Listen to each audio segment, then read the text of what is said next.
Super 6తో ప్రభంజనం సృష్టించారు. Cut చేస్తే ఆంధ్రప్రదేశ్ ముఖ్యమంత్రిగా నారా చంద్రబాబు నాయుడు గారి ప్రమాణ స్వీకారం, పదవీ బాధ్యతల స్వీకరణ. ఇచ్చిన హామీ ప్రకారమే 5 సంతకాలు. ఇదంతా ఒకే ఎత్తు అయితే ఆంధ్రప్రదేశ్ పునర్నిర్మాణం పేరుతో ప్రజలకు హామీ ఇస్తున్నటువంటి టీడీపీ లేదా కూటమి ఆ హామీ నిలబెట్టుకుంటుందా? అసలు చంద్రబాబు నాయుడు గారి ముందు ఉన్నటువంటి ఇప్పుడు సవాళ్ళేంటి, ఆయన ఏం చేయబోతున్నారు అనేటువంటిదే అందరి ముందు ఉన్నటువంటి క్వశ్చన్. ఈ నేపథ్యంలో ప్రత్యేక హోదా వస్తుందా, వస్తే ఎలా వస్తుంది, కూటమి ఎన్డీఏలో భాగస్వామ్యం కనుక ప్రత్యేక హోదా సాధ్యమయ్యే పనేనా, వీటన్నింటి ప్రశ్నలపై కూలంకషంగా చర్చిద్దాం సీనియర్ జర్నలిస్ట్ రంగావజుల భరద్వాజ్ గారితో. భరద్వాజ్ గారు నమస్తే. నమస్తే, welcome to daily news sir. Thank you. ఇందాక చెప్పుకున్నట్లుగానే సార్, చాలామందికి చాలా ఆశలు ఉన్నాయి. ఆంధ్రప్రదేశ్ బాగుపడాలని చెప్పి కోరుకునేటువంటి వాళ్ళ మీదే కాకుండా ఆంధ్రప్రదేశ్కి ఇప్పుడు ఏం జరగబోతుంది అనేటువంటిది ఎన్నో అంచనాలు. అవును, స్టార్ట్ చేద్దాం సార్. ఏంటి సార్, స్పెషల్ స్టేటస్ అనేటువంటిది తీసి పక్కన పెట్టేసినట్టేనా, లేకపోతే ఇప్పుడు కూటమి ఎన్డీఏలో చాలా కీలకంగా ఉంది కాబట్టి ప్రత్యేక హోదా ఇప్పుడు చంద్రబాబు నాయుడు గారితో అవుతుందా? మీ అభిప్రాయం ఏంటి? అంటే ఇందాక ఇంట్రోలో ఒక మాట వాడటం జరిగింది, సూపర్ 6తో అని. నిజానికి చంద్రబాబు నాయుడు గారు ఎన్నికల ప్రచారంలో ఎక్కడా కూడా సూపర్ 6 గురించి బలంగా చెప్పుకోలేకపోయాడు. అవును సార్, బలంగా చెప్పలేదు ఆయన. ఈవెన్ మహిళలకు ఉచిత బస్సు అనేది కూడా ప్రాపర్గా ప్రొజెక్ట్ కాల. ఆయన ప్రధాన దృష్టి అంతా కూడా జగన్మోహన్ రెడ్డిని విలన్గా ఫోకస్ చేయటం మీదే కేంద్రీకృతమైంది. ఎక్కడా కూడా డివియేట్ కాల.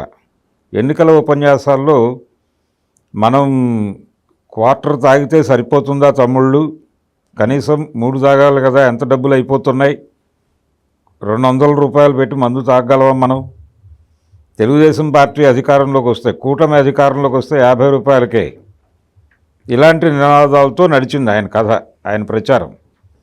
సూపర్ 6 అనేది టచ్ చేశాడు తప్ప ఎక్కడా కూడా దాని మీద కేంద్రీకృతం కాలేదు. ఆయన పూర్తిగా జగన్మోహన్ రెడ్డిని విలన్గా ఫోకస్ చేయటం, అతని విధానాలని ప్రజల్లో కొంచెం ఎండగట్టేటువంటి ప్రయత్నం మాత్రమే జరిగింది. టోటల్ ఎలక్షన్ క్యాంపెయిన్ అంతా దాని మీదే నడిచింది. సరే, ఫైనల్గా ఆయన గెలుస్తాను అని ఆయన అనుకోలేదు. అంటే ఇంతటి గెలుపు వస్తుంది అనుకోలేదు, ఓకే, ఎవరూ అనుకోలేదు. ఎవరు గెలిచినా 192 అంటే మ్యాజిక్ ఫిగర్ 88 కాబట్టి కాస్త కొంచెం అటు ఇటుగా ఉంటుందేమో. 92 నుంచి 110, 92 నుంచి 110 అనేదే వాళ్ళు అనుకుంది. ఎవరు గెలిచినా, వైసీపీ గెలిచినా, కూటమి గెలిచినా. కానీ విచిత్రంగా రిజల్ట్స్ మొదలైన తర్వాత వెల్లువలాగా అటు వెళ్ళిపోయింది. అప్పటి వరకు వెల్లువలేదు. అవును, ఒక వెల్లువలాగా అటు వెళ్ళిపోయి ఇది 11 దగ్గర ఆగిపోయింది వైసీపీ. సరే, దీని మీద రకరకాల అభిప్రాయాలు ఉన్నాయి. జగన్మోహన్ రెడ్డి ఎందుకు ఓడిపోయాడు అనే దాని మీద ఒక చర్చ ఉంది. అయితే ప్రధానంగా ఆయన యాక్సెసిబుల్గా లేకపోవడం అనేది ఒక విషయం. జగన్మోహన్ రెడ్డి ప్రజల్లో ఉండి ప్రజల నుంచి ముఖ్యమంత్రిగా ఎన్నికయ్యాడు. అంటే పాదయాత్ర ఇవన్నీ రెగ్యులర్గా జనంతో ఉన్నాడు ఆయన. జనం నుంచి ముఖ్యమంత్రి అయ్యాడు. ముఖ్యమంత్రి అయిన తర్వాత జనంతో లేడు ఆయన. ఇదే మైనస్. అది ముఖ్యమంత్రి అయిన తర్వాత ప్రజలతో లేకపోవడం మాత్రమే కాదు, ఓకే, ఎవరికి యాక్సెస్ ఇవ్వలేదు ఆయన. అటు ఎంపీలకు కానీ ఎమ్మెల్యే ఎవరికి యాక్సెస్ లేదు. ఆయన చుట్టూ ఒక కోట కట్టుకుని అందులో ఉండిపోయాడు ఆయన. ఇది ప్రధానంగా ఇబ్బంది పెట్టిన అంశము. ఇలాంటివి ఇంకొక 2-3 ఉన్నాయి.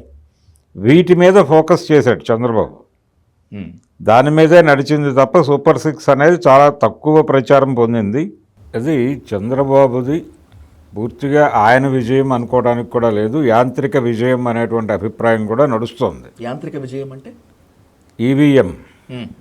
ఈవీఎం విజయం అనే మాట కూడా నడుస్తోంది. దానికి సంబంధించి అది సాధ్యమా కాదా అనే దాని మీద కూడా రకరకాల అభిప్రాయాలు వచ్చినాయి.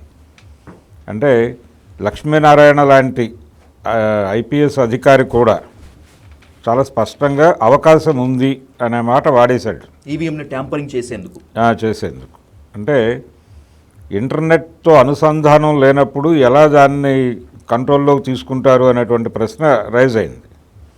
కానీ ఆయన ఒక మాట అన్నాడు, అంటే దాన్ని కీ వాడటం ద్వారా మేనేజ్ చేయవచ్చు అని. సో కొంత అవకాశం ఉంది అనేది చాలామంది ఓపెన్గా చెప్తున్నారు ఇప్పుడు. ఇది ఒక అంశం అనుకుంటే, నిజానికి జగన్మోహన్ రెడ్డి కూడా దాన్ని ప్రస్తావించి వదిలేశాడు, సాక్ష్యాధారాలు లేవు కాబట్టి అని. ఎగ్జాక్ట్లీ. ఇదే జగన్మోహన్ రెడ్డి గతంలో 151 వచ్చినప్పుడు ఇలాంటి అభిప్రాయమే చంద్రబాబు కూడా వ్యక్తం చేశాడు.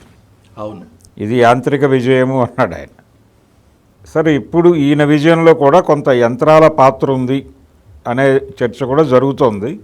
ఏది ఏమైనప్పటికీ ప్రతిపక్షం అనేది లేని ఒక అసెంబ్లీని అయితే ఆయన క్రియేట్ చేయగలిగాడు చంద్రబాబు నాయుడు.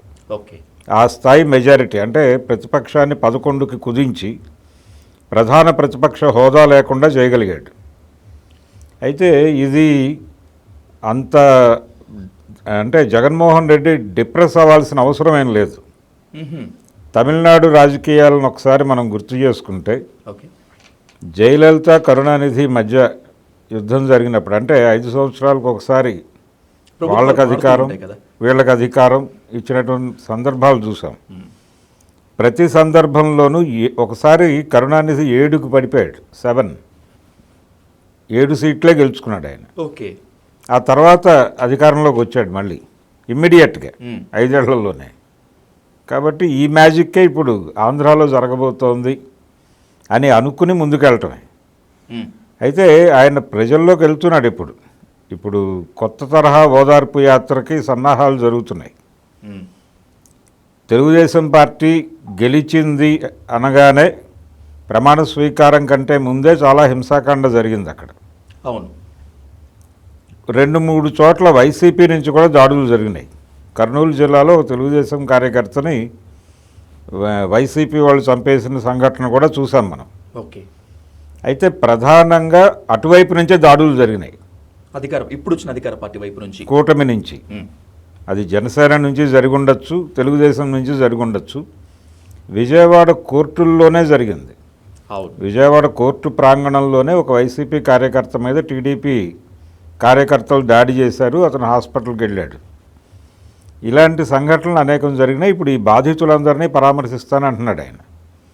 అయితే ఈ పరామర్శ చేస్తాను అని చెబుతూ ఆయన ఇంకో మాట వాడాడు, ప్రజల్లోకి వెళ్ళటం నాకు కొత్త ఏం కాదు, నేను తిరిగి ప్రజల్లోకే పెడతాను, ప్రజల నుంచే మళ్ళీ వస్తానని చెప్తున్నాడు. కానీ అది కుదరదు, ఆ మాత్రం మాట్లాడితే సరిపోదు.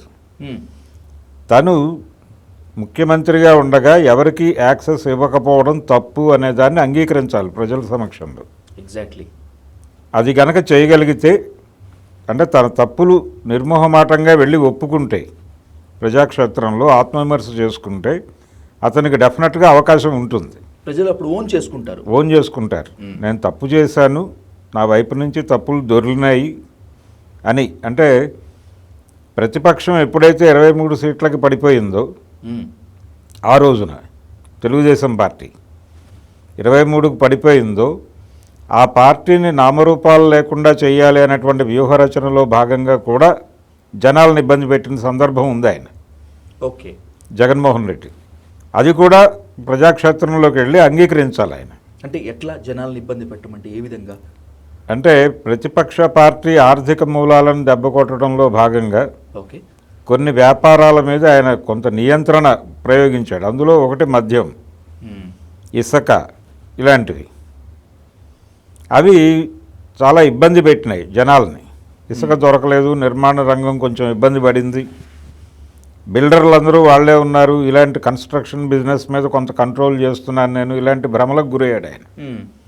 కానీ సామాన్యుడు కూడా ఇబ్బంది పడ్డాడు దానివల్ల. అలాగే మద్యం పాలసీ కూడా జనాలను ఇబ్బంది పెట్టిన మాట వాస్తవమే, చాలా ఇబ్బంది పెట్టింది. అదే, అంటే బడ్జెట్ పెరిగింది, సంక్షేమ పథకాలతో ఇంటికి వచ్చిన డబ్బులు ఆ రూపంలో వెనక్కి వెళ్ళేటువంటి విమర్శ బలంగా వినిపించింది. ఓకే. రెండోది, ఆయన సంక్షేమ పథకాలని చెప్తూ వచ్చాడు, కానీ ఆ సంక్షేమ పథకాల్లో అంటే 2 లక్షల, అంటే దాదాపు 3 లక్షల కోట్లు నేను జనాలకు ఇచ్చానని చెప్తున్నాడు ఆయన, 2.8 వరకు. అయితే ఈ డబ్బులు ఎక్కడివి? ప్రభుత్వం డబ్బులే, ప్రజల డబ్బులే ప్రజలకు ఇచ్చాడు ఆయన. అంటే ప్రజల డబ్బులతోనే ప్రజల ఓట్లు కొనేటువంటి ప్రయత్నం అది. ఇది చాలా ఎక్కువ దాని మీద డిపెండ్ అయ్యాడు ఆయన. ఓకే. దాని మీద డిపెండ్ అయ్యాను అనేటువంటి ఒక ధోరణి ఆయనలో కనిపించట్లా. ఇప్పటికీ అదే మాట్లాడుతున్నాడు ఆయన. ఇంత డబ్బులు ఇచ్చాను మరి ఏమైపోయినాయి ఓట్లు అని మాట్లాడుతున్నాడు అమాయకంగా. ఇలాంటివి సవరించుకుంటే మళ్ళీ ఆయనకు ఛాన్స్ ఉంది, కానీ ఇదే ధోరణిలో కొనసాగితే మాత్రం కష్టమే వైసీపీకి. ఓకే. ఇది వైసీపీ పరిస్థితి. టీడీపీ పరిస్థితి ఏమిటి ఏపీలో అంటే, వాళ్ళు అధికారంలోకి వచ్చారు కానీ ఆయన సమర్థవంతంగా కేంద్ర ప్రభుత్వం మెడలు వంచగలడు అని నేనైతే అనుకోవడం లేదు. ఎందుకంటే ఆయనకుండే ఇబ్బందులు ఆయనకున్నాయి. అలాగే అదే వేదిక మీద, ఏది మొన్న ప్రమాణ స్వీకారం చేసినటువంటి వేదిక మీదే మోడీ గారు ఒక కొత్త ఇండికేషన్ ఇచ్చాడు. చిరంజీవిని పవన్ కళ్యాణ్ని చెరో పక్కన పెట్టుకుని ప్రజలకు అభివాదనం చేయటం ద్వారా మేము భవిష్యత్తులో ఒక కొత్త రాజకీయ రూపకల్పన చేయబోతున్నాం ఏపీలో అంటే, జగన్మోహన్ రెడ్డితో కూడా సఖ్యంగానే ఉంది ఓకే బీజేపీ. 2014లో తెలుగుదేశం జనసేనతో కూటమి కట్టినప్పటికీ జగన్మోహన్ రెడ్డితో శత్రుత్వం లేదు బీజేపీకి. అవును, ఈయన కూడా లేదు. ఎవరికి? జగన్మోహన్ రెడ్డికి కూడా లేదు. అవును.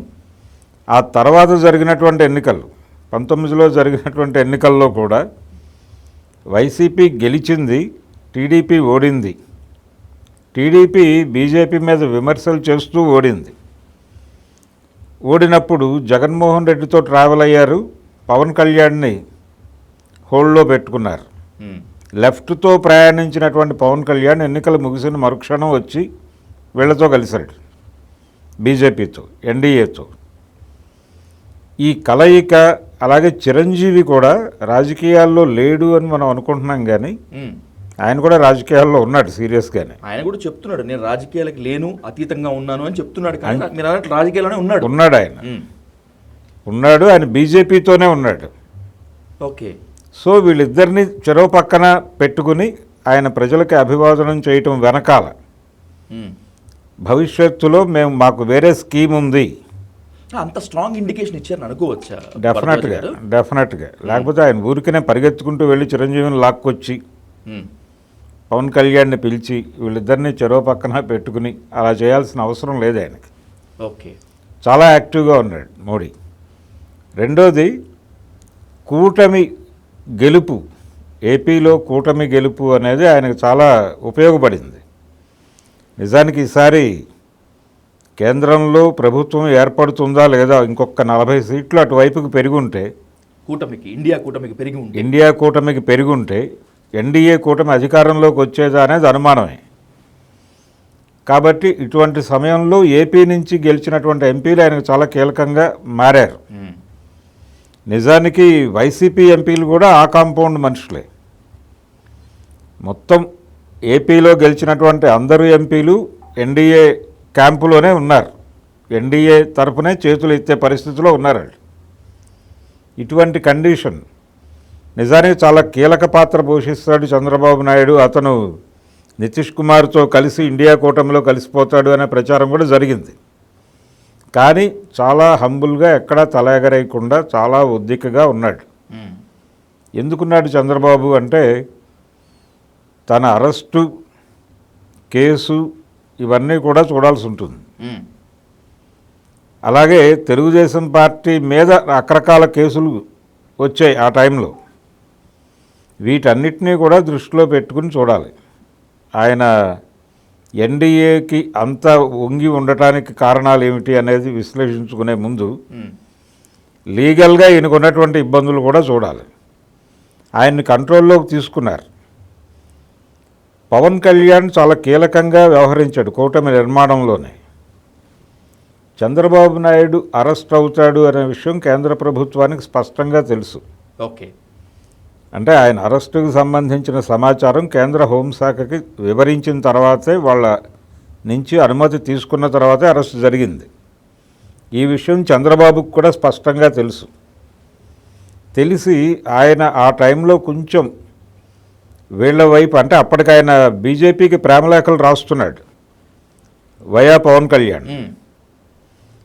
ఇది రాయటం కరెక్టా, మనం ఇండియా కూటమి వైపు తిరిగితే ఎలా ఉంటుంది లాంటి ఆలోచనలు ఆయన మెదడులో మెదిలినాయి. ఆ మెదులుతున్న విషయాన్ని వాళ్ళు కనిపెట్టారు. ఓకే. అంటే ఇండియా కూటమి నుంచి వరుసగా ఖండన ప్రకటనలు మొదలైనాయి. రాహుల్ గాంధీ ఖండించాడు, మమతా బెనర్జీ ఖండించింది, పంజాబ్ మాజీ ముఖ్యమంత్రి ఖండించాడు, ఇలా ఖండించడం మొదలైంది. ఈ ఖండన ప్రకటనలు వస్తున్న టైంలో పవన్ కళ్యాణ్ని ప్రవేశపెట్టింది బీజేపీ. అక్కడ ఏది ములాఖాత్కి వెళ్ళి ఆయన ములాఖాత్ పెట్టి బయటకు వచ్చి మేము కలిసి పోటీ చేయబోతున్నాం, బీజేపీ కూడా మాతో కలిసే ఛాన్స్ ఉంది అని ప్రకటించాడు. ఓకే. రాజమండ్రి సెంట్రల్ జైలు దగ్గర ఎప్పుడైతే పవన్ కళ్యాణ్ వెళ్ళి ములాఖాత్ పెట్టాడో స్విచ్ చేస్తే ఫ్యాన్ ఆగిపోయినట్టు ప్రకటనలు ఆగిపోయినాయి ఇండియా కూటమి నుంచి. ఇంకెవరు చంద్రబాబు గురించి మాట్లాడటం మానేశారు. వాళ్ళకి అర్థమైపోయింది సీన్. పవన్ కళ్యాణ్ ఎప్పుడైతే వెళ్ళి ములాఖాత్ పెట్టాడో చంద్రబాబు నాయుడు ఎన్డీఏతో ట్రావెల్ అవ్వబోతున్నాడు అనే ఇండికేషన్ వెళ్ళిపోయింది రాజకీయ వర్గాల్లో. సో అక్కడి నుంచి చంద్రబాబుని కంట్రోల్లోకి తీసుకున్నారు వాళ్ళు. మేము చూసుకుంటాం అనే భరోసా ఇచ్చేశారు. ఈయనకు కూడా ఆల్టర్నేటివ్ లేదు. సో అలా ప్రయాణించాడు. అంటే చంద్రబాబుని ఎన్డీఏ వైపు తిప్పడంలో కీలక పాత్ర పోషించాడు పవన్ కళ్యాణ్. ఓకే. అది తను చాలా సందర్భాల్లో క్లెయిమ్ చేసుకుంటూ వచ్చాడు, రకరకాలుగా చెప్తూ ప్రపంచానికి. బీజేపీ చేతిలో ఒక పనిముట్టులాగా పనిచేశాడు ఆయన పవన్ కళ్యాణ్. ఓకే. సో అదే ఆయన స్థాయి. ఎప్పుడైనా సరే బీజేపీ రెండు తలుపుల సిద్ధాంతం అనుసరిస్తూ వచ్చింది ఏపీలో. వాళ్ళు ఒక పార్టీతో ఫ్రంట్ డోర్లో సంబంధం నడుపుతూనే ఇంకొక పార్టీని బ్యాక్ డోర్లో పెట్టి వాళ్ళతోనూ వ్యవహారం నడిపారు. అది జగన్మోహన్ రెడ్డి ఫ్రంట్ డోర్లో ఉన్నాడు ఒకసారి, బ్యాక్ డోర్కి వెళ్ళాడు ఇంకోసారి. ఇప్పుడు పవన్ కళ్యాణ్ కీలకంగా ఉన్నాడు. జగన్మోహన్ రెడ్డి లేడు అనుకోవడానికి లేదు, బ్యాక్ డోర్లో ఉన్నాడు. సో ఛాన్స్ మళ్ళీ అతను ఫ్రంట్ డోర్కి వచ్చే అవకాశం డెఫినెట్గా ఉంది. సో ఈ విషయం అంతా చంద్రబాబుకు తెలుసు స్పష్టంగా. ఓకే. అందుకని ఆయన రాష్ట్రానికి సంబంధించినటువంటి ప్రత్యేక హోదాను ఇప్పుడు ఏదో అవకాశం ఉంది కాబట్టి వాళ్ళ మెడలు వంచి ప్రత్యేక హోదా తెచ్చేస్తాను ఇలాంటి మాటలేం మాట్లాడలేదు ఆయన.